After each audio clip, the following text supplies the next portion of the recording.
Turbo and 2K show. What is up, 2K crew? It is that time of the week again. We got 2Ks in the house. Good to see you, brother. How we doing? Good. How are you? Well, I didn't melt today. That's a huge positive. Yeah, it looks like next week though. End of next Hopefully. week. End of next week. It's going to be a scorcher the next couple of days. Then going into next weekend or so, it should be nice to be able to get outside and Actually do not something. just sweat standing still. How much longer do we have until football season? I Yeah, we got to be like inside of 5 40 weeks. days now for college football to Something like kick that, yeah. off. I mean, fuck. We I'm need ready. football. I'm ready. And we'll get to that 2K crew as we go.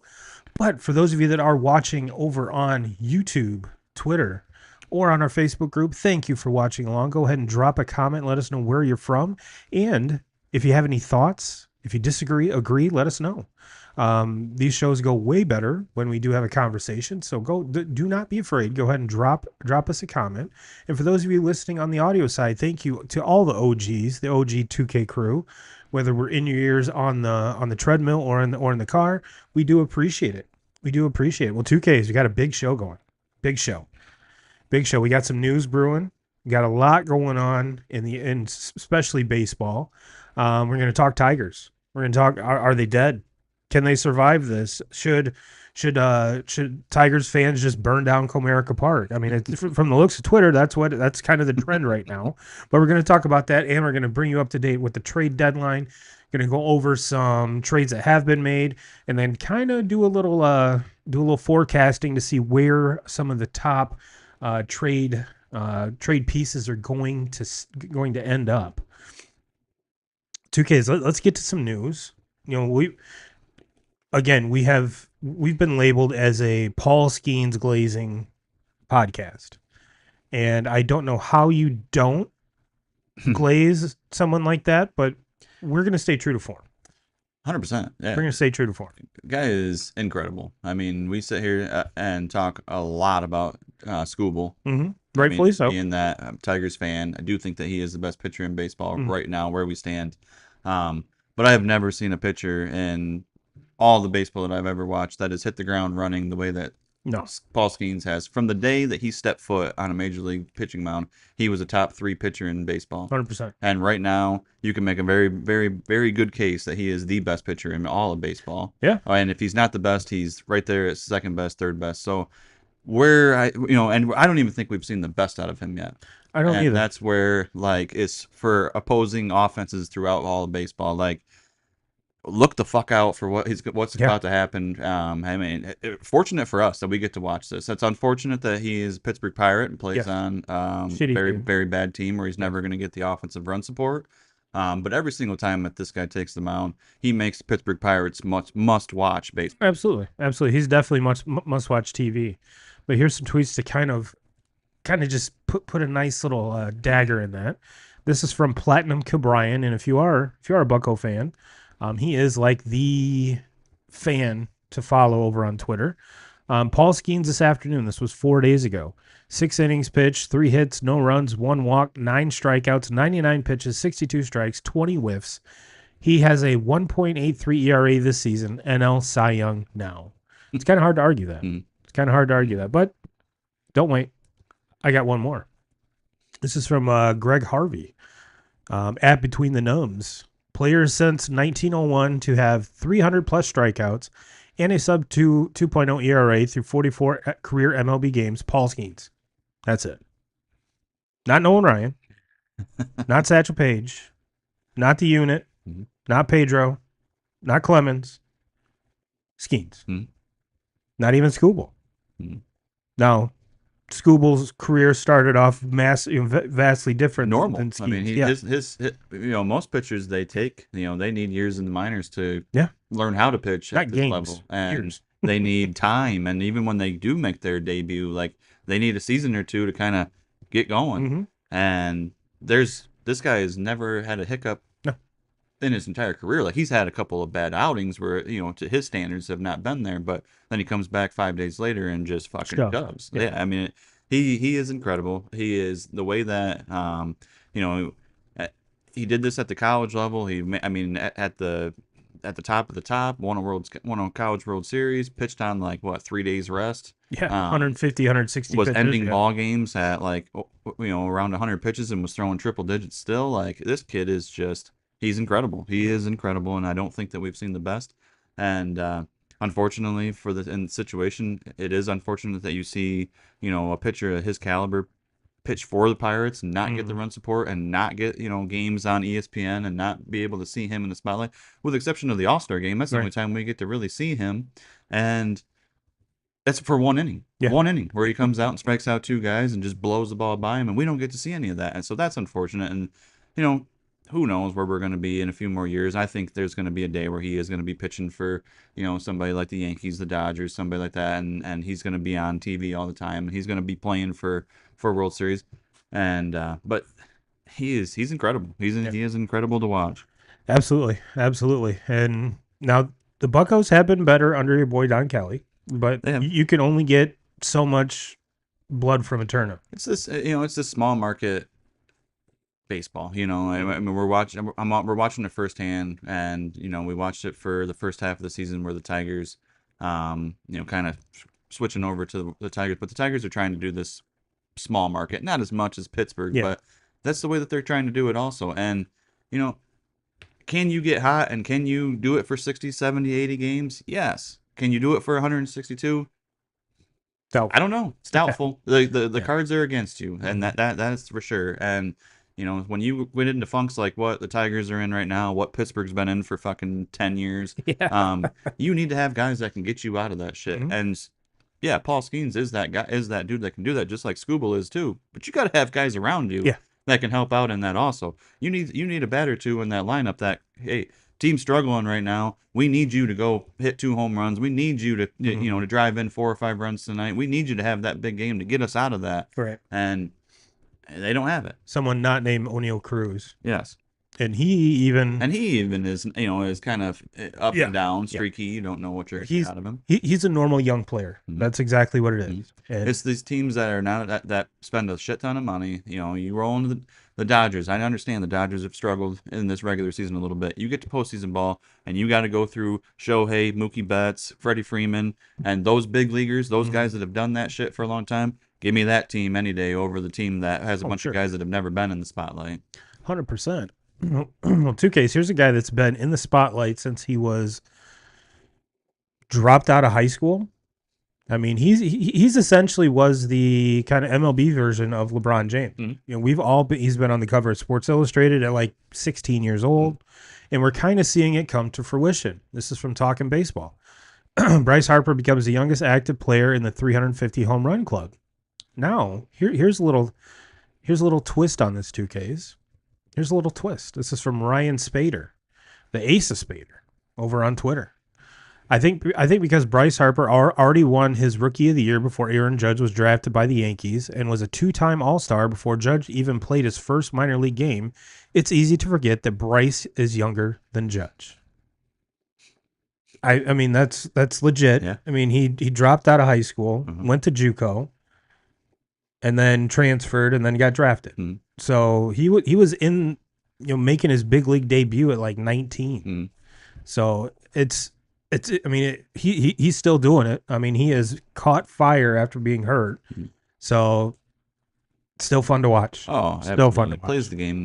Plays the game the way it's supposed to be played. That's the one thing why he has always remained one of my one of my favorite players in all of baseball. Not only him and I being the same age, so I followed him all the way up through. So I was always real close with him. But then when he did hit the ground running with Washington as a rookie, and just stealing home and just doing just playing like his hair's on fire, running into walls and shit, and just that's the kind of the kind of player the kind of teammate that I want on my team. That's the guy that I want to go to bat with, and when I'm chasing the pennant and trying to to win it all. I want to be on that guy's team, and that's what I love about him. And sometimes some of his actions, some of his words have some of the baseball fans, the baseball people out there don't like that part of him. Well, I'll take that shit every day of the week. And that was more in his younger days, not so much with Philly. Sure. But yeah, it was It was a kid that I mean, he was a kid. Mm-hmm. That was exactly what it was. A kid, dropped in a huge situation, number one overall pick, and expected to basically do what Paul Skeens did at 4 or 5 years younger.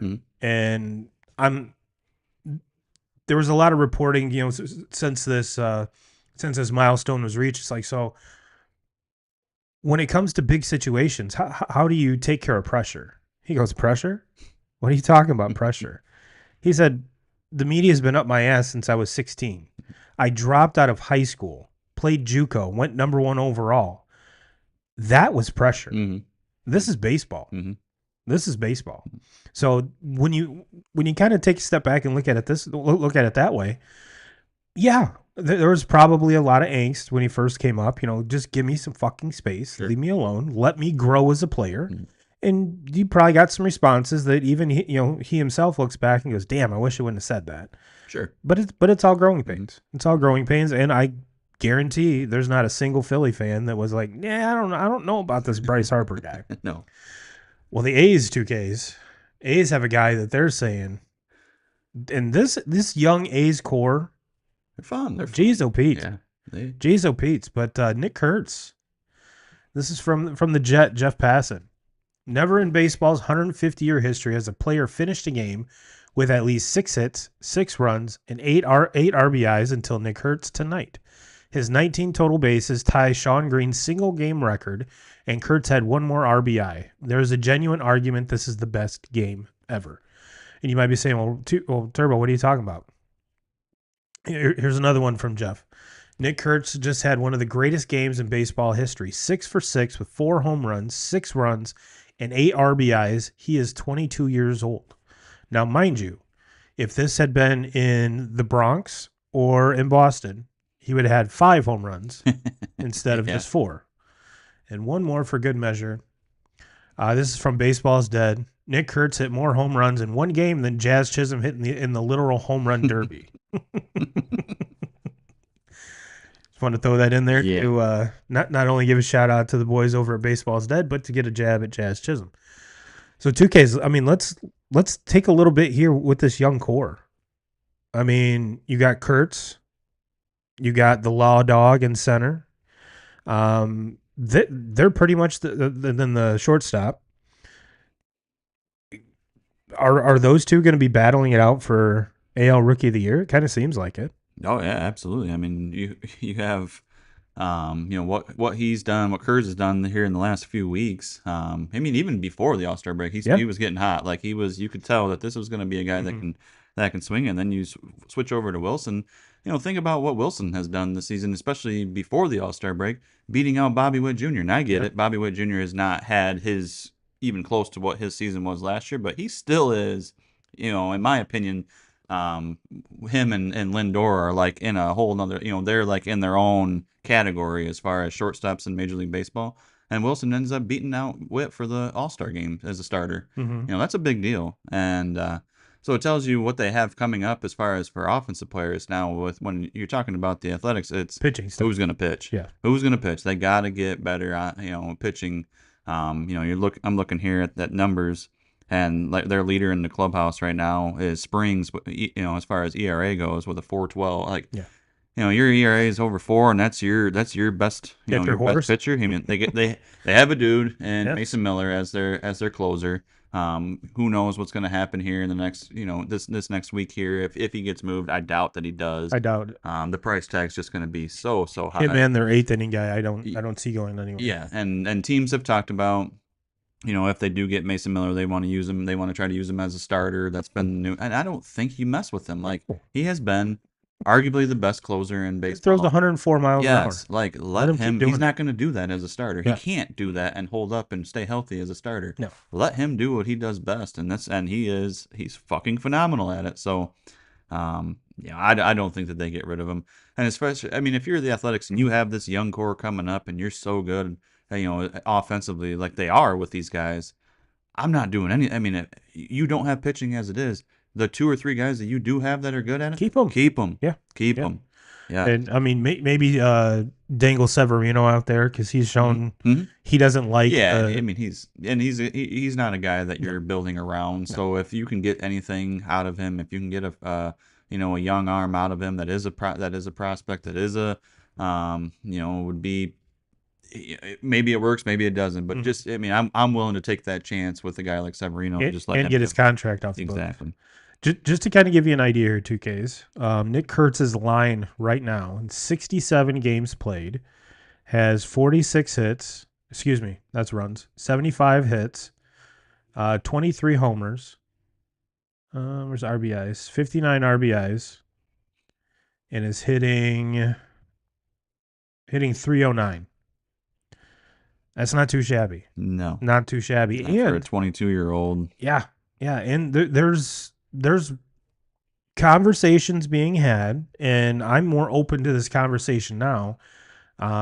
Is he the best first baseman in the American League? It's a pretty damn good case on that one. Yeah. You don't get 22-year-olds that are, we talked about it with Skeens. Like, a lot of times it takes guys, some time in the big leagues to figure it out. And at 22 years old in this rookie season to have 23 home runs, where we're at right now, like, he's on pace to hit well over 30. Oh yeah. And for a rookie, like, no disrespect to what Wilson does, but Wilson doesn't drive in runs, and he's more of a leadoff batter. So when it comes down to voting for rookie of the year, I'm giving it to Kurz because of when it comes down to it, home runs and RBIs are what especially coming from a power hitting position like a first baseman. That's what you're there to do. Scoop balls and hit bombs. That's what you're there to do, literally. Well, we went from a 22-year-old 2Ks to Dick Mountain. Dick Mountain making a comeback for the Royals. This is from Talking Baseball. Where were you when Rich Hill tossed 5 solid innings at 45 years old, playing for his 14th team in his 21st season? I did see it. I did see a tweet that he was, when he made his debut, Jack Caglione was 2 years old. Just to kind of put a bow on that, and just doing the same thing he's done throughout his career, just throwing lollipops in there and keeping guys off balance. And everyone's juiced up for 100, and he's dropping in 84. Yeah, Jamie Moore style. Yep. Then throws a curveball that's about 70 mile an hour. Yeah, and he just keeps guys off balance, and offenses don't hit him very hard. It's just not a lot of hard contact is being made on him. If I'm 45 years old, the last thing I want to do is get my body ready to go. But I mean, then again, what was this? His first start was 4 days ago. I mean, he's probably going again tomorrow. For a Kansas City team that's kind of looking for anything to kind of hang their hat on, I mean, it's probably a welcome. I'm like, hey, why not? Why not? Come on, Dick, let's go. But kudos to Dick Mountain. Kudos to, I mean, honestly, kudos to the Royals for kind of giving him a shot, I guess. 2Ks. It's that time. We're done with the news. Before we went live, I was kind of giving you the rundown, and we let's just rip the Band-Aid off. Are your Tigers dead? I don't think that they're dead. But look, I mean, how many times have we've talked about the Tigers every week that I've been on here, and I have not gotten to the point where I've been overconfident, cocky about them one time. I've always said, I keep on saying all the time, like, listen, I mean, it's going good right now, but we'll see where we're at in another month. We'll see where we're at in All-Star break. We'll see where we're at when we get to the deadline. And this team has played. I mean, even going back to last season, like when they got hot and after the All-Star break last year, and they did what they did to get themselves into the playoffs, and then they they lose in that series to Cleveland. They roll into this season, and they're the hottest team in baseball to start the year, and they're the first team to 30 wins, 40 wins, 50 wins. Even they were the first team to 60 wins. Yep. And I kept on having this feeling like, I mean, yeah, they were so fun to watch, but you had guys like, and I'm not trying to disrespect him, but you had guys like Zach McKinstry doing what he was doing, got into the fucking All-Star game. Yeah. Like, is he a solid baseball player? Absolutely. Is he a guy that anybody outside of fucking Detroit even knows? No. No. No. So, and I kept on thinking, like, he's not going to hold this up. He's not going to continue to play this way all season long Right. and into the playoffs. And then Javi Baez. Javi Baez was a guy that the Tigers were just ready to fucking cut ties with and pay him to just not be on their team anymore. Right. He was that bad. And he got into the All-Star game this year. I don't know if he deserved it. I would say he didn't deserve it, but was having, I mean, for what we've seen in the last 3 years, what he was doing this year in the first half was fucking incredible. Yeah. I was not very confident that it was going to hold up, though. And then you start talking about, the starting pitching has been pretty decent for them. Skubal's been phenomenal. Flaherty has not been very good. Reese Olson has been really good. They've gotten some pretty good starting pitching. Bullpen has been a problem all year. We talked about this a month ago. Yeah. That they have to do something at the deadline to shore up that bullpen. They got to get, I think, probably 2 arms in that bullpen. But what we're seeing now is I think that they have to try to, I mean, if they have to make a decision, are you willing to go for it right now? You have a 2-year window with Skubal now that who knows? Maybe they re-sign him, maybe they don't. But you're gonna have to pay him a shit ton of money if you're gonna keep him around. So you have 2 years now where you're not paying him what you're gonna be having to pay him if you're gonna keep him there. Are you good enough to go for it? And I'm not saying that you trade Max Clark. I'm not saying that you trade Kevin McGonigal. I don't think that you go that far. But if you think that you have a chance in this 2-year window with Skubal, what you have left out of him, you have to be willing to give up some of those guys that are gonna hurt a little bit. Like, if you're giving up your number 3 or your number 4 or 5 prospect, and this is a team that, they've put a lot of work since Scott Harris has started there as far as building this minor league system up and its farm system up for them. They're going to have to be willing to get rid of some guys that are going to sting a little bit. But if they, in my opinion, if they give you a chance to make a run for it, you got to do it. You got to fucking do it.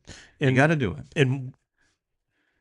And we'll kind of get to this when we get to the trade deadline, but it is a seller's market right now, and we'll kind of also get into some of the teams that we think are going to be sellers, and just what kind of pieces do they have. I mean, bullpen arms are always going to be a hot commodity when it comes trade deadline. Are they the sexy acquisitions? No, but are they the ones that win you a championship? Absolutely, absolutely, 100%. And from an outsider looking in, yes, the Tigers have shit the bed. But let's take a bigger look at the picture. They're still 8 games up. Like they're 8 games up, and do they have the best record in baseball? No. But you know what? The Blue Jays do, and they have 2 more wins. So who gives a shit?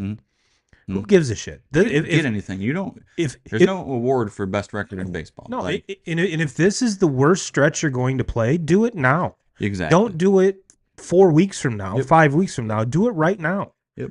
Hit that, and in my opinion, if you're going to have a losing streak like this, have everyone suck. Yep. Let's get it all out of our system. Yep. I don't want half the team playing well now, half the team playing well in 2 weeks. Just everyone suck right now. Yep. And then you know what? You have one of the best managers in baseball. Oh, 100%, yeah. AJ Hinch is not going to let this shit just keep going for another week or 2. It's going to be nipped in the butt. And the best part is you do have a pitcher like Skubal that is that stopper that's going to be like, hey, 90% of the time we're going to win every single game I pitch. Yep. So, I mean, as bad as they've been, but you look at today and Flaherty, who's been maybe one of their worst starting pitchers all season long. He spun a good one. He pitched a great game. So now, okay, this is something. I mean, you even when you go back to last season, the Tigers were done. They were out. They traded Flaherty. It was, what can we get at the deadline? We're selling. We're not. And then after they sold, they got hot. So it's like if the Tigers are gonna play their worst baseball, do it now, get it out, and then get hot again at the right time. And I think that with AJ Hinch as your manager, I think that he's the right guy for the job. I think he is the guy that's going to make sure that, okay, listen, we're going through what every single baseball team goes through in a year. Every fucking team that we're looking at up here has had a time in this season where they've played really, really shitty baseball for 2-3 week span. They've done it. The Dodgers team is fucking loaded. That offense should never go in shambles. No. And they have. And they have for a long time.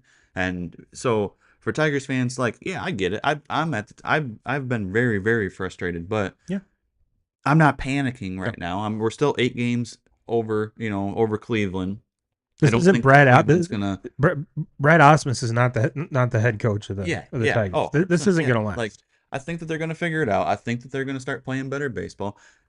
Are they gonna play at the same caliber that they played for the first 60 games, 70 games of this season? I Probably don't. not. I don't think so. I don't know if they'll get back to that, but hopefully when they do, or if they do, they're doing it as the season's ending and as they're going into the postseason and get hot at the right time.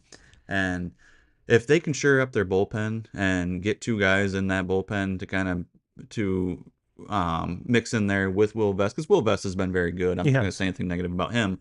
Now the rest of them, it's been tough. But if they can get a guy or two in that bullpen, especially at the back end, to help out, and then if they go for a bat, and I don't for anybody out there that thinks that it's going to be Suarez, I don't think it's going to be him. I think Suarez, his price tag, and so many teams are interested in that price tag is just going to continue to go up as we get closer to Thursday. Seller's market, And yep, and it's going to be a team like the Phillies, like the Yankees, somebody that are willing. The Yankees are out. Yeah, well, because they went and got the kid from the Rockies, so that probably was.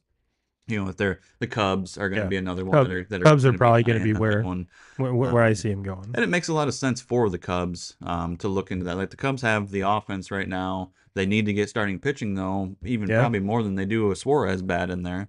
But I just don't think that Scott Harris is going to be one that's going to be willing to make big deals and trade away.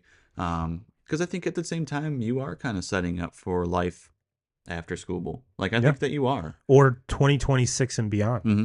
And that's I kind of touched on that last week, and it's like, okay, there's the Dave Dombrowski win today, fuck tomorrow, which has worked. It worked in Detroit, it worked in Boston, it's worked in Philly. Where if he decides to go somewhere else, it will probably work again. But the main thing is once he leaves, that cupboard is bare. Like you have a major league squad that better win now, and you have giant contracts on the books. And what happens? Those players get older, and your team is good, meaning you don't have very early draft picks. So your farm system gets very, very diluted because you've traded your top prospects. So there's that, and then there's the Pirates. So you have to maneuver somewhere in the middle. That's the reason why it's taken this long for the Tigers to get back to where they're at now, is because of those years where they did chase and they sold everything that they had off to bring in some of those names. And in the time, it was great. We were watching, Tigers were one of the best teams year in, year out. And trying to get Mr. Yelich as World Series, they were going and buying whoever they wanted. But it also depleted the entire farm system, and that's why it has taken years and years and years to get back to playing relevant baseball. Well, here's a little nugget for you. Not from Jay Hay, but this is from Joe M. Jay Fudgy. Tigers had a 7-14 record while Kerry Carpenter was on the IL. Just watch all of our problems magically get fixed now that he's back. He's back today. Agree. Yeah, it's a big deal having him back in the lineup. Now the only thing with Carpenter is he's non-existent against lefties, and he doesn't pitch. Yeah. So in my opinion, they need to add I'm hoping that they add a bat. Look, I would love to have Suarez if they can get him for the right price. Get him back. I would love to have him. Love him. But they got to get a right-handed bat that in that lineup that can do some damage. Because when they do go through these times where right now Riley Green has looked awful, struggling.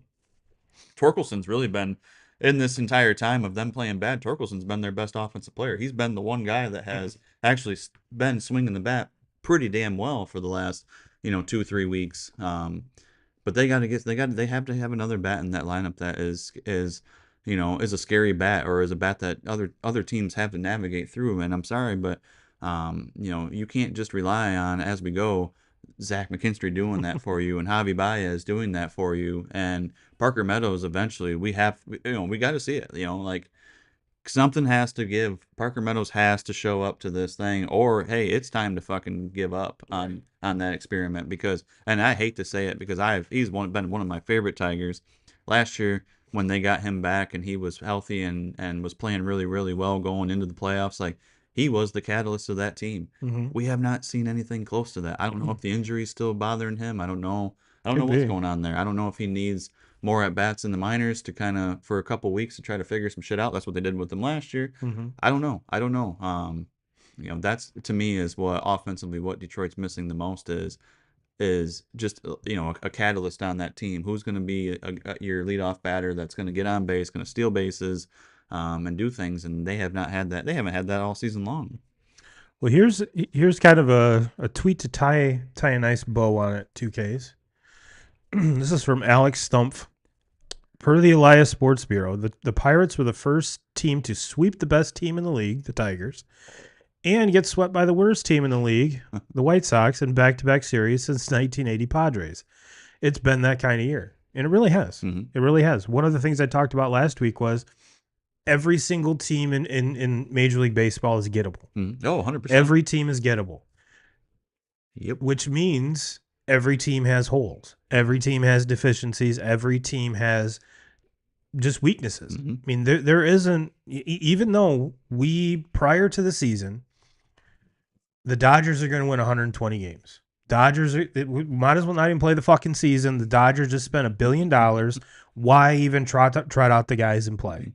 Well, this is why. Yep. Especially in the American League. Who was talking about Toronto being the leaders in the East right now? Who was talking about Houston Astros being the leader in the West? Nobody. Who was talking about the Brewers being the leader? You kind of were. That's just because that wasn't because I was just speaking on that because they do it to me every year. Right. So I went with it, but did I truly believe it? No. I was just trying to give you your kudos, 2Ks.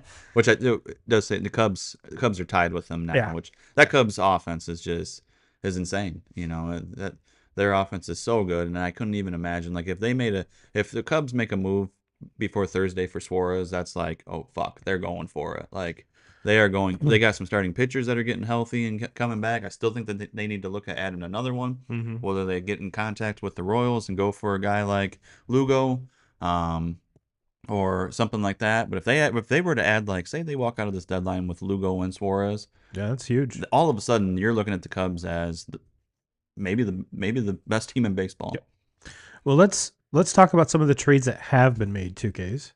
You mentioned McMahon to the Yankees. And where's that? Yankees trade. From George Castillo, the Yankees have acquired third baseman Ryan McMahon from the Yankees in exchange for 2 minor league pitchers, including left-hander Griffin Herring, which is huge. I guess he was very highly touted in the Yankees organization. A source confirms to ESPN. Now, there were... You might be saying, you brought up Suarez to the Yankees, and a lot of us kind of thought that was just kind of like a foregone conclusion. Mm-hmm. But prior to that trade, there was news saying that there's a very big gap in what the Diamondbacks were offering and what the Yankees were willing to give up. Sure. And when you look at the Yankees farm system, it is not good. It is not good. It's not deep. Pretty much everyone that is worth having is already up. Mm-hmm. So as far as this was basically the Yankees doing all they could. Now, when you put him next to Cabrera, like McMahon next to Cabrera, their stats very similar. So was it a trade just to make a trade? I don't know. We'll find out. Yeah. But if you're McMahon going from Colorado to New York, you're like, hell yeah. Yeah, absolutely. Hell yes. And and he was one that I was kind of looking at him as like, hey, as the Tigers, I wouldn't mind that cheap price tag. It's not going to cost you a whole lot to grab him. And I think he's a pretty damn good hitter. I think the numbers don't really tell the whole story there.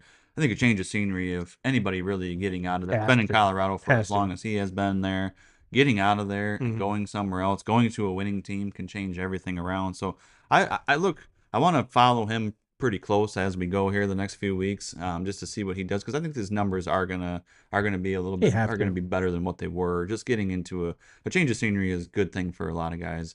That's what, like, the Tigers. I know there's a lot of fans out there that are like, oh, it's got to be Suarez. It's got to be Suarez. And I look at a guy like Brian Hayes with the Pirates, of very, very good defensively. Is he going to ever touch the surface of hitting the way that Suarez does? No, absolutely not. But a change of scenery for him and putting him on a winning team. And, after watching him last week, he kicked the shit out of Detroit in that series. So It wasn't like he was hitting home runs and stuff like that, but the guy was on base every fucking time he came to the plate. So definitely doesn't have a lot of pop. But no, as and far a as lot of like injuries. Injuries yeah, are what scare me the most with him.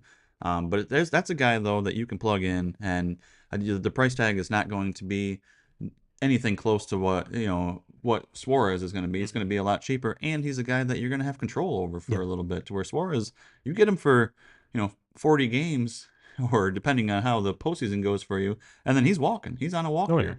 So you got because there's no way Detroit would extend him. No, I don't think so either. I don't see a world where they would extend Eugenio Suarez and not Riley Green or Skubal. Exactly. That, if they did, as Tigers fans, I'd be pissed. Absolutely. Not that we extended, not that we have Suarez for 3 years. Mm-hmm. It's just let's look at our fucking priorities here. Mm-hmm. Yep. I mean, let's look at our priorities. We got to take care of the big guys. Absolutely. We got to take care of those ones. And absolutely. Like, look, if you can get Suarez on a 1-2 year deal, absolutely, I'd be interested in seeing it, depending on what it is. But I think they're very they're going to be very skeptical of what they do as far as the longer term deals, because of what I think they've learned from the Javi Baez contract. Mm-hmm. They've learned from some of the pitchers that they've signed over the years. And I know that it wasn't Scott Harris that did either one of those, but I don't think that Scott Harris is the guy that's going to get strapped up in, big time names on big time prices. He's more so looking for the guys that he can get cheap and that are versatile and he can use them around. Yep, yeah, exactly. And another name that moved was Josh Naylor to the Mariners, which again was another rumored landing spot for Suarez. Didn't have a nice little cool tweet about that, but that's huge. Mm-hmm. That's huge. I mean, I kind of touched on it last week. Their starting staff hasn't been healthy all year, mm-hmm. and here like next week, I think all of them are going to be back. They're right in the wild card race, mm-hmm. and as we've seen, the Yankees be up and down, mm-hmm. mostly down. The Red Sox be up and down, mostly down right now. So, which is giving Seattle, Texas, even Cleveland a little limelight, a little line into that third wild card spot. Mm-hmm. But another one here, 2K, is this one. This one might be near and dear to your heart. This is from MLB Deadline News. The Mets are acquiring left-handed pitcher Gregory Soto from the Orioles, per John Heyman. Another guy that would look fantastic in both of our bullpens, mm-hmm. but he will be hurling balls with the Mets. Mm-hmm. Hurling balls with the Mets. So we are starting to see some of these, and I've been saying this for weeks now. Why I understand why teams that have the assets wait mm-hmm. Until the trade deadline, but if I'm the team trying to acquire said asset, I want to do it as soon as I can. Maybe overpay a little bit because there really isn't that competition or the bidding war, and you're getting the player for longer time. So if you're going to make a move, and in this trade market right now, it's a seller's market. Mm-hmm. So with the rumor that the Padres wanted to send Dylan Cease and a couple other guys to Boston for Jarren Durant, and they said no. Mm-hmm. And the reason why they said no is Dylan Cease, he's a rental. Yeah. But everyone's like, well, one of the other pieces was the main piece in this trade. But it's the pitcher that we're wanting right now. Yeah, yeah. And at first I read that and I'm like, oh, come on. Mm-hmm. Come on. But the more I thought about it, it's like you're trading a guy who has 3 years after this year control mm-hmm. for a pitcher that you might extend. Mm-hmm. And Dylan Cease hasn't been. The White Sox would have loved to pair Dylan Cease with Garrett Crochet, but that's not the way they do business. Would it be cool to see it in Boston? Yeah, but I'm not for 40 games. Right, 100%. No, but if he had a year control left, I think that changes the whole narrative. Yep. And so I think in the Red Sox brass I think are thinking very similarly along the lines of the Tigers brass, is that we covet our players and we're not just going to give them away to make deals. Mm-hmm. And the deals we do make, A, when they want to make financial sense, and B, even though I have to pay more, I want control of said player for at least next year as well. And the teams that have these assets know that. Right. So, we're going to get to the Twins and Joe Ryan. He would look fantastic in a Boston Red Sox uniform. Do the Red Sox have the capital to go get him? Yes. They do, but it's going to sting. Yeah, but where is that leaving us 26, 27, 28? Yes, would he look great as a number 2 behind Garrett Crochet? Absolutely. But if you're telling me to get Joe Ryan, I have to give up Jarren Duran and Wilyer Abreu and the password, that's a pretty steep price tag. It stings. Pretty steep price tag. That's what you come across, and these are the decisions that you are thinking on here this week and leading into Thursday. Is you have to make these decisions in there, and yeah, I mean, you throw Joe Ryan as your number 2 in Boston, like you go from like middle of the road, have a chance to win that division, have a chance to get hot. Definitely can be a wild card team. Winning a division. Now you're talking about winning a division, being a World Series favorite. Like that's how good of a pitcher is. And I mean, I don't know Boston's farm system from top to bottom, but I'm gonna probably go out on a limb and say that I'm probably right on this. Joe Ryan's probably the best thing that they have as far as anybody else other than Crochet, pitching wise in the entire organization. They have a lefty named Peyton Toll that is lighting up. He's went from single A, double A. He's in triple A this year. Sure. We'll probably see time in September. Big lefty. Another probably about Crochet size. And throws every bit of hard. But just isn't like that dog yet. Right. Because he's like 21 years old. Yeah. And so Peyton Tolle is on his way. But Joe Ryan is an established major league pitcher. And we're in a day now where there's not a lot of established major league pitchers in baseball. So when you have one like that, you're looking at, like the type of return, like with the Tigers, when people were talking about the Tigers trading Skubal last year, the type of return that they were wanting back, and people were like, oh, the Tigers are crazy if they ever think they're going to get that. Well, Joe Ryan falls right into that category in order to get a guy like that, it's going to cost you a fucking arm and a leg. Yeah. Yeah, it's something that, and to me, trading for position players is always easier than trading for pitchers just because of health. And I'm guessing that I think the way that the Suarez deal, like I think Suarez 100% is going to get traded Thursday. I think it goes all the way till Thursday though, because right now, I mean, you see it. The Yankees, who were linked to them all the way up to this, they go and get McMahon. The Seattle Mariners, they go get Naylor as a first baseman. I think that there was some talk saying that Suarez was going to go there. I think the Williamson kid is pretty solid for Seattle at third base. He's very good defensively. Reminds me defensively a lot of Chapman, who we're watching right now. He's that good, and he's young. So I don't think that they were willing to give up with him on third base. So the Naylor trade made a lot more sense for them because they needed somebody to play first base. But I think with Suarez, you got teams that are going to be interested in the Tigers, are going to be interested in the Cubs, obviously, are going to be interested in the Phillies, are going to be interested there. Everybody's going to be interested in him because, he plays third base, but you can also slide him in as your fucking DH too. Oh, yeah. And play him wherever you want.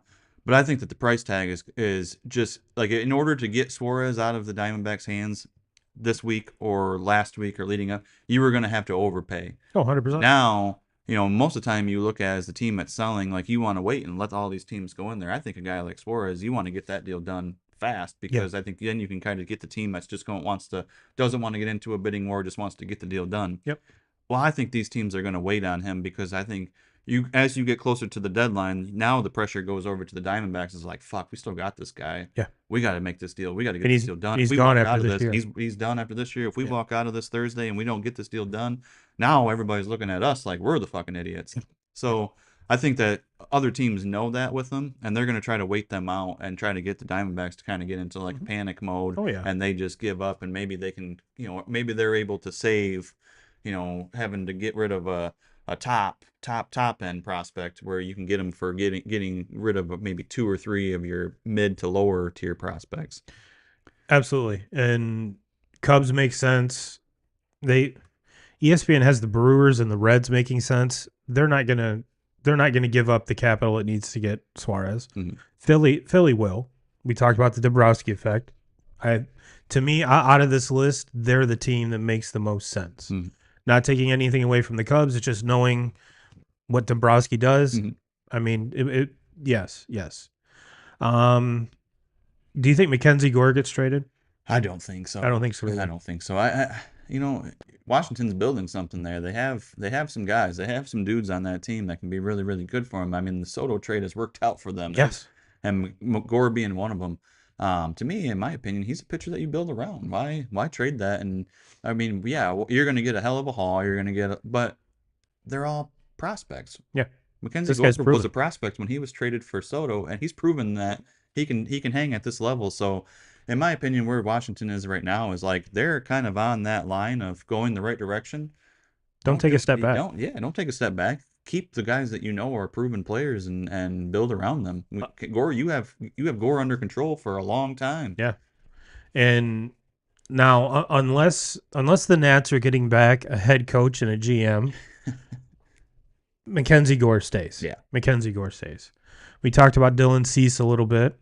Again, Boston, Cubs, Toronto, Yankees, and the Mets are kind of kicking the tires a little bit. I'm I'm not saying that the Red Sox are not interested in Dylan Cease.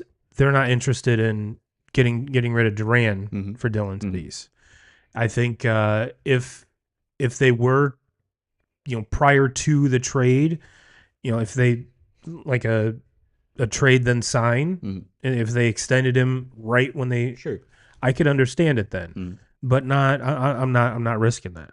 I'm not risking that. Now, the Cubs, I mean, he would fill a very big hole with the Cubs. I think if I'm Boston in this situation, as far as with moving Duran, if that's what you're going to do, if you're choosing to do that, I'm waiting until the offseason to do anything like that. I'm not getting ahead of myself and making, because I think that the haul you can get out of him is really really good, and I think that you make that decision in the offseason when you have more time to think about it. You're not desperate, because you get into these times of the season right here and you got Boston and you're chasing a couple games for that division. You're right there in the thick of things for the wild card. All you got to do is punch your ticket to the playoffs, and that gives you a chance.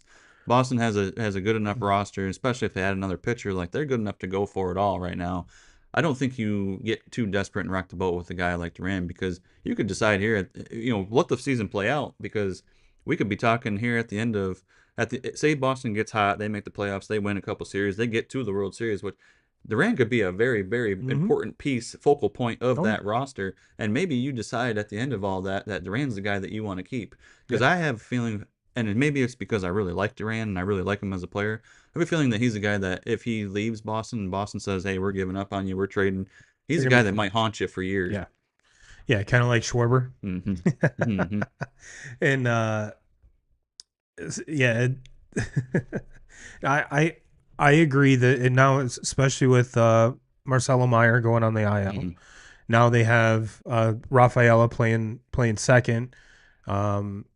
They moved Duran into center, kind of like last year. Well, you're in right now, Roman in left, and they've kind of flip flopped them two. It went from, okay, we have too many outfielders, to, okay, thank God we have too many outfielders. Yeah. And Rafaela made a play today where he dove for a line drive, caught it, tagged second base with his glove to get it to get a double play. So the dude he can play everywhere. Yeah. He's the best. Yeah. Probably the best all-around defensive player in all of baseball. Yeah. I mean, and on a team like Boston where they need fucking defense. No, I mean, yes, one of the worst defensive teams I've ever seen. What do you think about Stephen Kwan? I think there's a lot of teams in baseball that would love to have him. I think Cleveland would be stupid to trade him.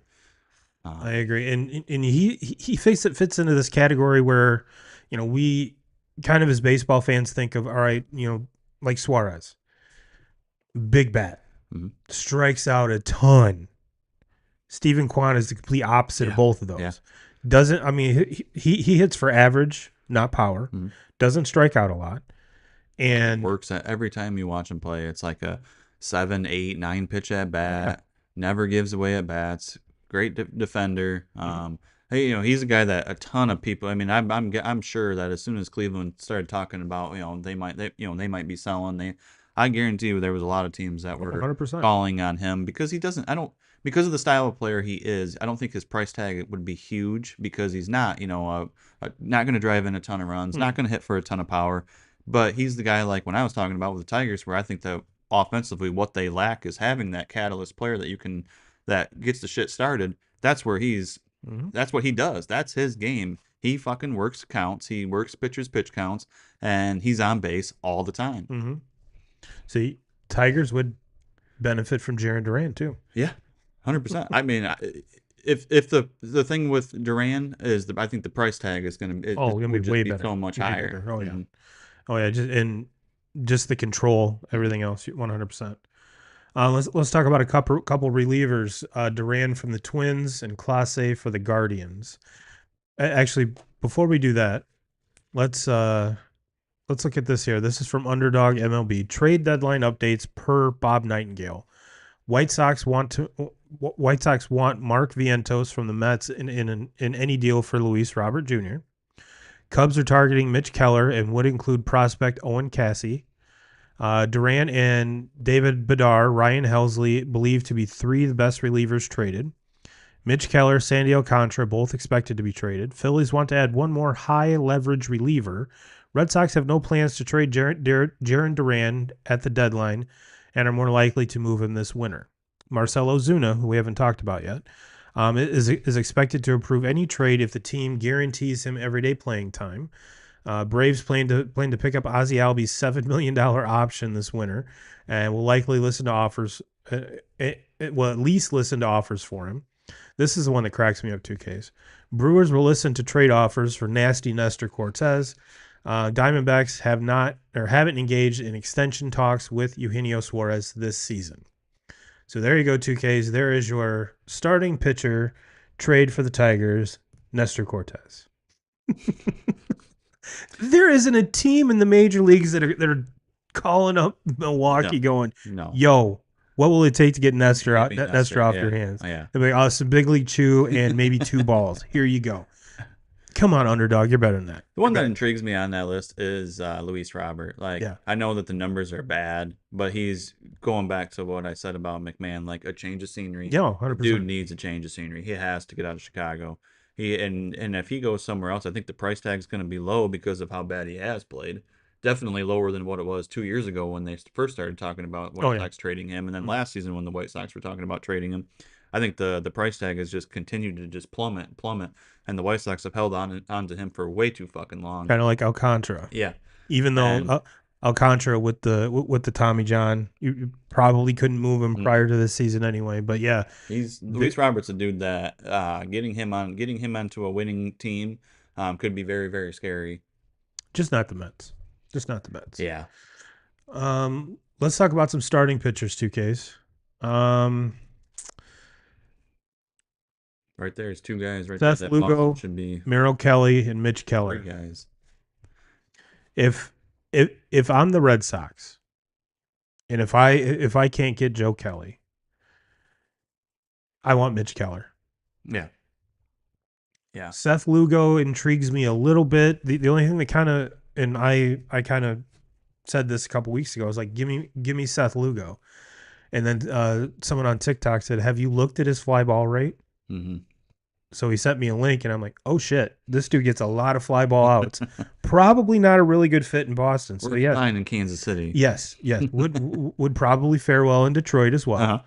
But I kind of understand the Diamondbacks, but there's part of me that doesn't.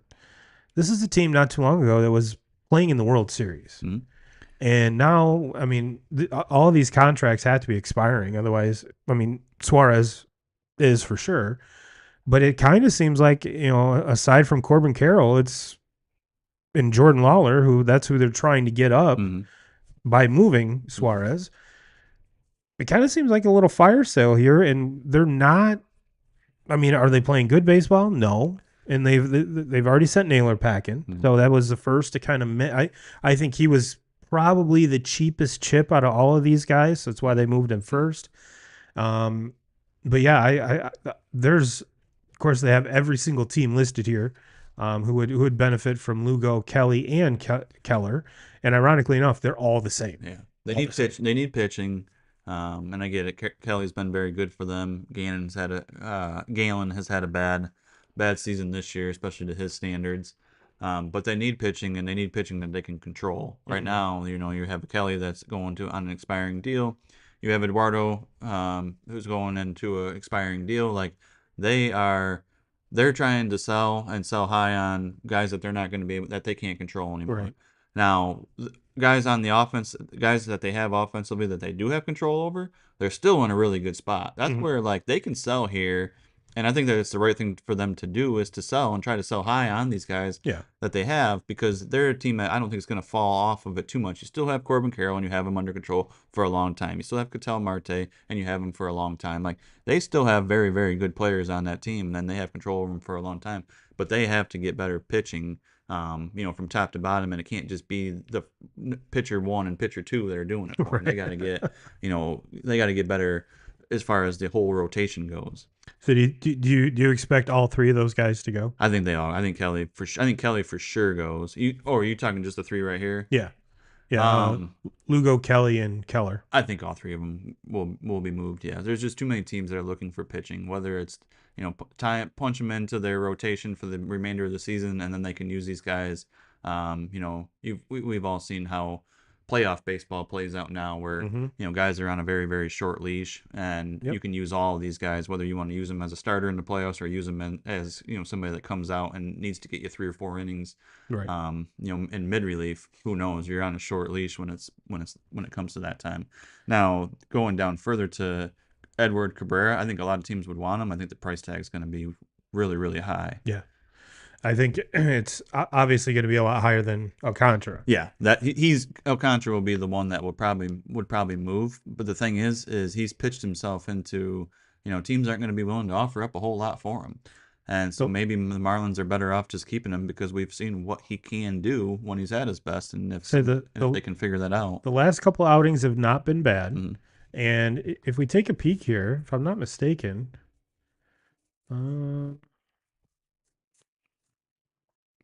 Yeah, they're 10.5 games back, but let's look at the wild card. Yeah, they're 6 games back in the wild card. So yeah, them and the Diamondbacks are pretty. I mean, you get from the Diamondbacks, Marlins, Braves, Pirates, Nats, and Rockies on the National League side. I think a lot of those teams are catching it in, and even teams at 3.5, like the Cardinals.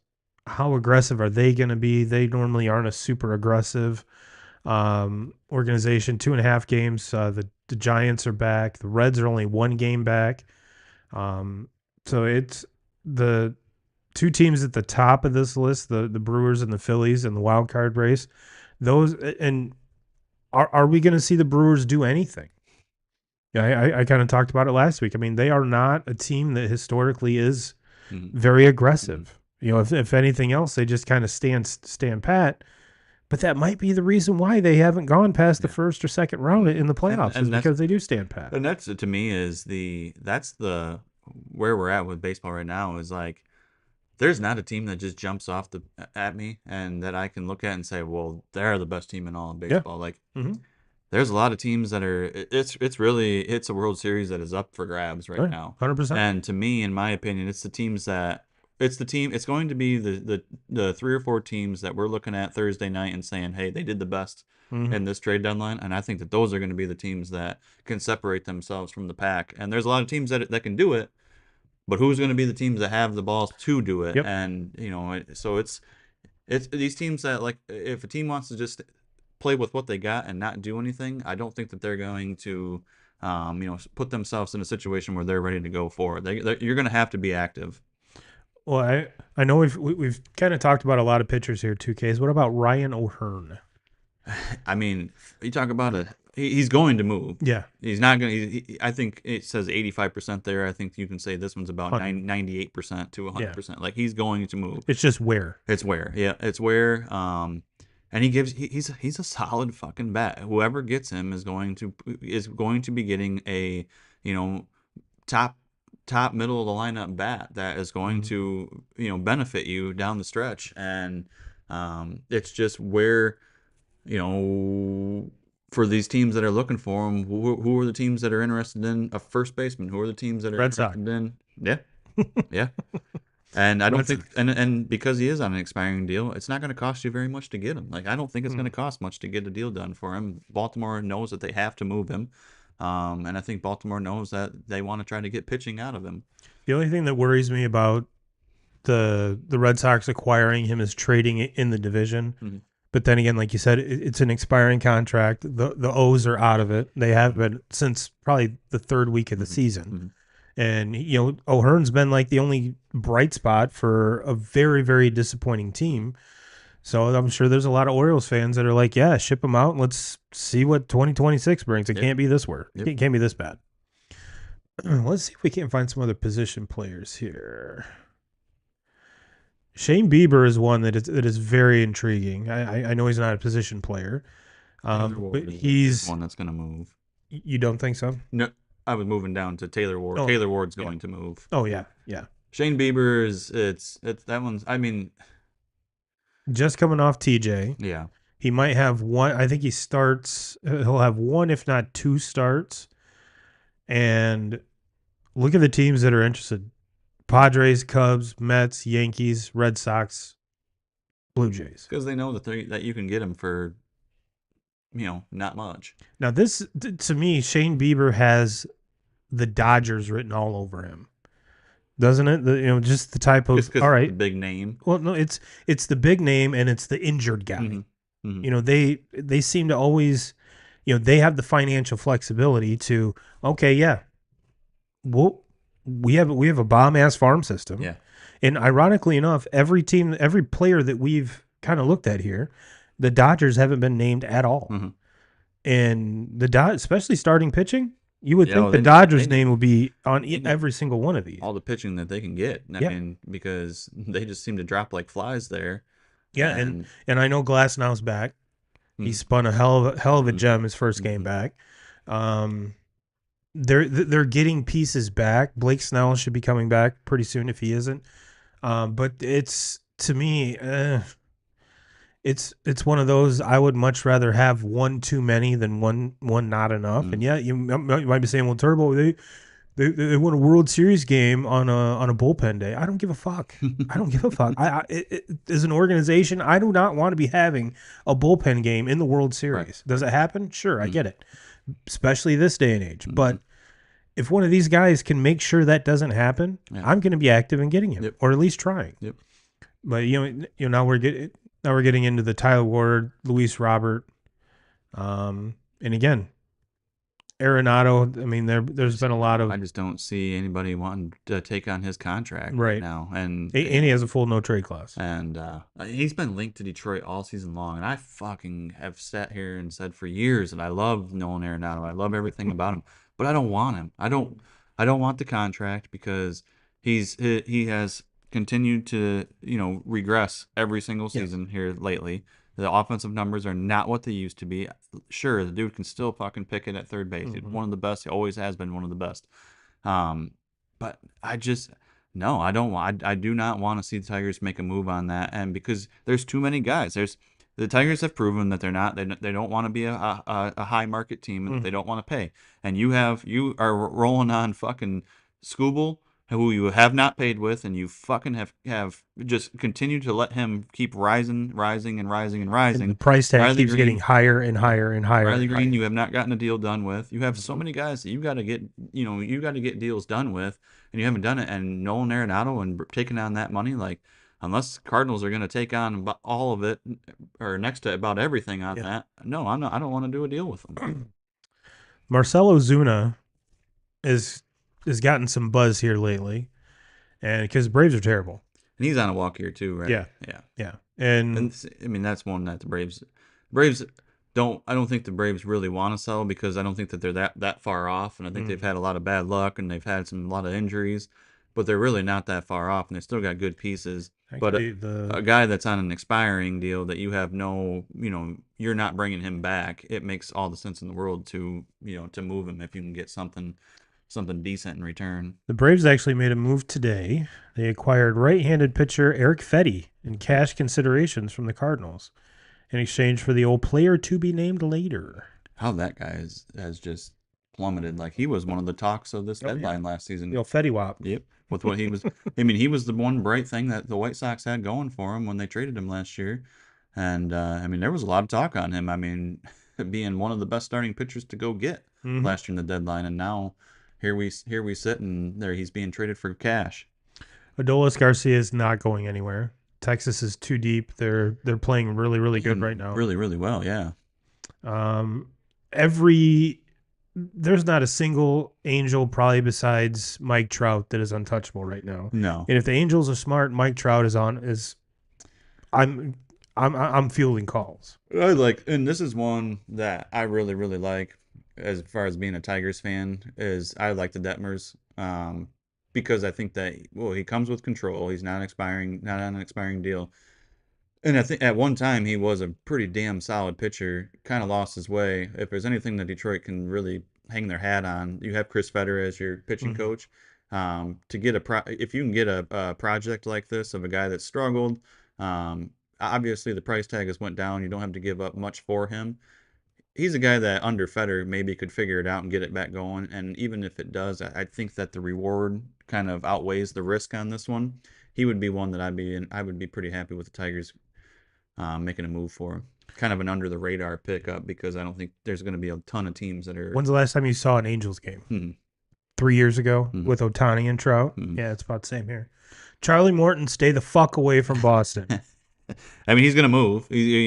Everybody. Chucky ball games can go anywhere but Boston. I do not want to see him in Fenway Park. Fucking 4 or 5 years ago, teams would have killed to have Charlie Morton in their rotation. He's lost it, but when you lose your starting, going to be next to nothing. Baltimore's got to get rid of everybody they can and try whatever. He's going to move. But when you lose your starting rotation in this rotation and have to go to the bullpen, get the fuck out of here. I do no. Charlie, I'm sure you're an amazing human, a very nice guy, but dude, probably should have hung it up before signing with the Orioles this year. Yeah. I mean, yes, you were their big free agent splash in the offseason, but that splash was more like a puddle. Yeah. And it's not aged well. No. 2Ks, I think if we go any further down here, we're just going to be talking about players that no one really knows or cares about. Did we miss any? I mean, Cedric Mullins is probably going to move because he falls right into that. Baltimore's got to get rid of these expiring deals that are not going to do him anything. I mean, they're not bringing him back. Scroll down just a little bit to the top there. I was talking about Mullins last week. I'm like, I feel bad for the guy. I mean, he was like their mainstay that when they were terrible. And then you start to get good. All these kids come up. They're supposed to be the next best thing, and now they suck again. And so you've been through the lows. You've ridden to the top, and now you're just taking a shit again. And you're the odd man out because you're the old guy, and you've been under contract, and now it's ending. Yep. So you got to feel for a guy like that. And Mullins has been a good player for a long time, and it just stinks, honestly. The top one on that, I think it's number 31, Willie Castro. He'll move. He's going to move. Twins have kind of fallen out of it. He used to be a Tiger, solid hitter, plays multiple positions, very versatile. I think he's just a guy that there's going to be a lot of teams that'll be interested in him because of the versatility and because he is a good hitter. He'll be one that moves. The Yankees traded for Suarez. No. Shit. Eduardo Nunez. Yeah. Good for them. Good for them. Zach Lytle, starting pitcher, has been solid for Tampa. Kyle Finnegan, relief pitcher for the Nationals. He would be a pretty solid guy. Kind of one that, as a Tigers fan, I've watched a little bit of. And the Tigers, I mean, they have to be desperate in this as far as for looking at relief pitchers and. What are the other ones there? Your thoughts on Brian Reynolds? I mean, it kind of falls into that same situation as Willie Castro. Can play multiple positions, is a good hitter, has proven that he's a solid hitter and can hit at the level. And look, you're not looking at this deadline here for when you get this low on the list. You're not looking for guys that you're going to plug in, every single day and Right. plug in for the next year. You're looking at guys that are going to get hot for 60 days and can do you something in the offseason. That's why I say like Willie Castro, like the versatility that he has, and you can play and he is a solid bat in the lineup. Like there's teams that are looking for that. There at this time, like there's a lot of teams in baseball that are really really good, but they're lacking in the with depth. And if you have a guy like if you have a proven big league back that you have on your bench going into postseason games that you can play because all these teams are gonna, they're gonna be stacking the bullpens. They're gonna have everything to face righties, everything to face lefties, and be able to do that. And if you have a guy, that is a proven bat, like a Brian Reynolds, like a Willie Castro, that you're not gonna have to give up anything that's really meaningful as far as in the farm system for them. Those are the guys they're gonna move. I'm looking at just kind of like pitching that you can kind of get on a steal, like Boston. We obviously talked about the guys up at the top, but like. Um, if you didn't want to necessarily, you don't necessarily want to get rid of, somebody big, you can move closer down this list and you can find names, I mean, of guys that, yeah, they're not top of the line pitchers, but they're guys that can get the job done. I'm looking at like Mike Soroka, went with the Nationals.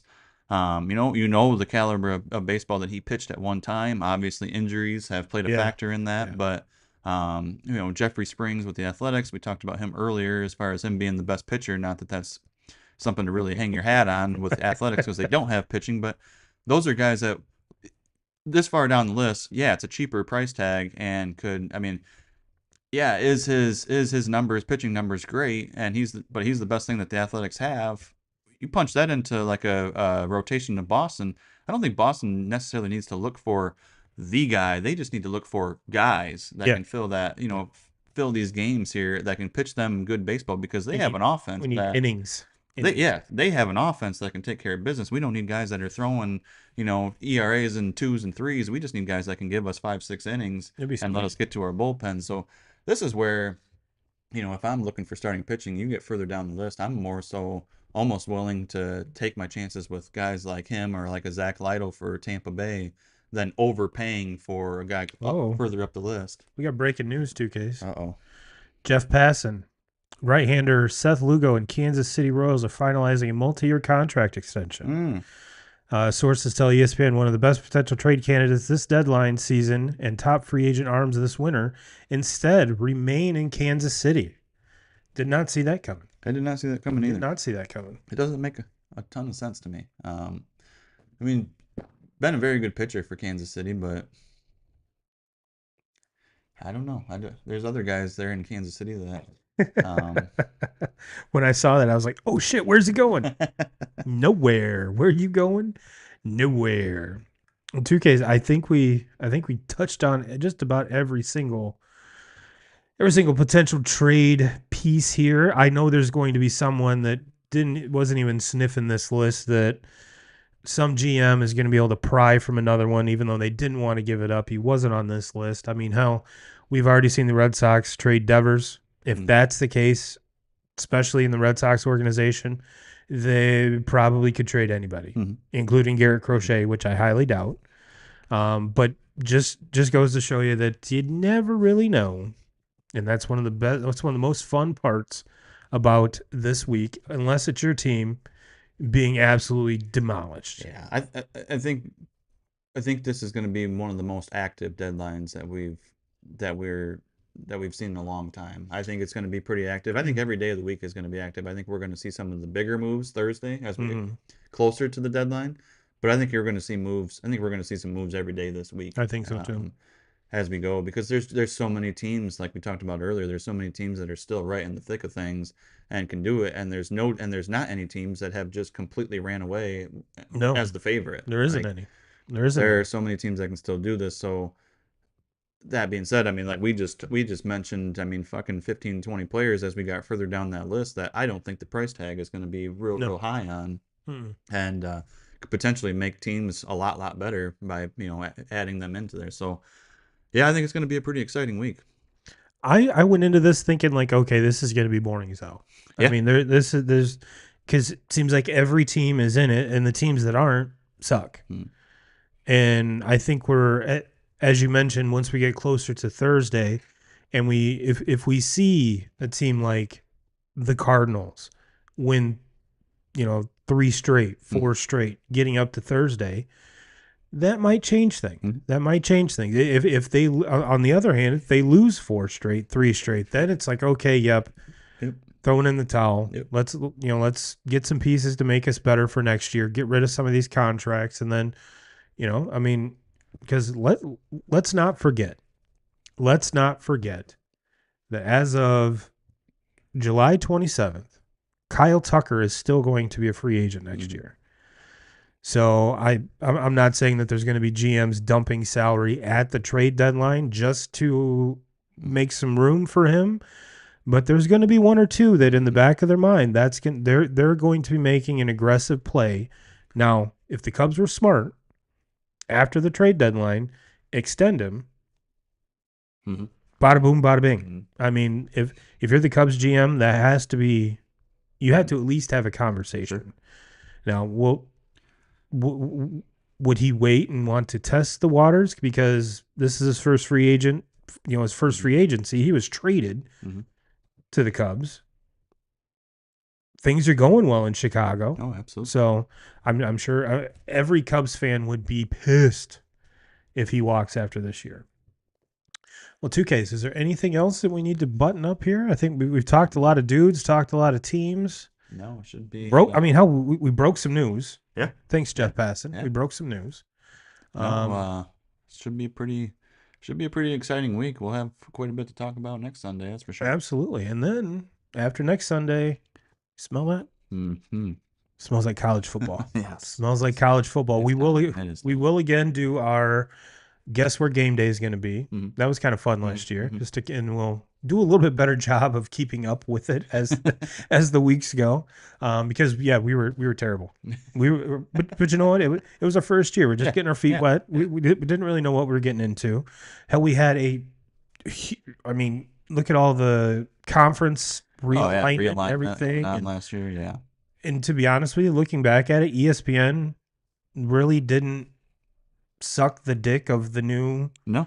Because we thought for sure there'd be a Penn State game with like USC or Oregon or one of those West Coast teams coming to Penn State in November. We didn't get that.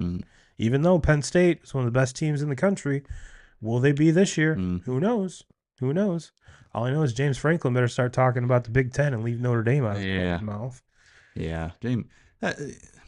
Why that fucker is even relevant is just beyond me. Like, still has not won a big one yet. No. Like, still finds ways to lose every big game. But yet we still somehow finds the fucking spotlight all the time. Well, if you're a Big Ten reporter, he's gold. Yeah.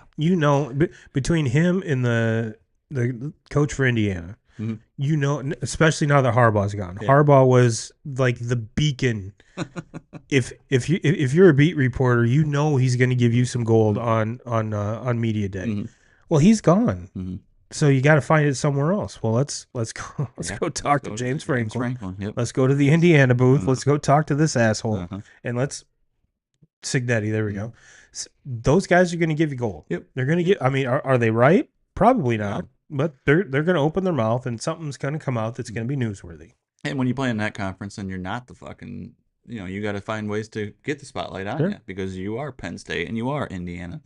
Penn State's a lot higher up than Indiana, but for like Signetti there, Indiana, that program is going to continue to be trash under him. I get it that they made it as far as they did last year, but then, should have probably gotten beat by about fucking 40 by Notre Dame, but he just did everything he could to keep that a somewhat respectable score that day and didn't care about winning the game. It was just about keeping it respectable, kicking field goals and shit.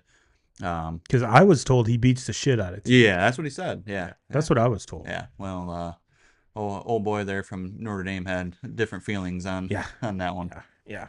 But no, I'm looking for. I'm so fucking ready for football. You should be. You got the number one recruit in all the country. Yeah, I mean, I'm excited to see that. I'm just excited. A hell of a price tag. Like I love baseball. Don't get me wrong. I love watching it, but It's a long season, Mm-hmm. and I'm kind of getting to the point now where it's like, okay, give me playoff baseball. Yes. I'm ready for playoff baseball. I'm ready for that to start, and then just football in general. Mm-hmm. Like football, it's just everything's better in football season. Like Oh, yeah. it's just Weather. when you can watch, Thursday night football, watch high school football on Friday, watch college football on Saturday, roll into fucking Sunday NFL day, roll into Monday night football, then roll right back. Then it's like Tuesdays and Wednesdays are a joke, and then Thursday you roll right back into fucking Thursday night football. And then especially at the beginning, because you get playoff baseball in that first. And I don't even care. I don't even care if it's the fucking Browns versus the Cardinals on a Thursday. I just want to watch football. Yeah, I just want to watch football. We're watching. All right. Well, 2K Crew will get you out of here on that. Everyone have a fantastic week. And as always, Jim Rome, we're coming for you.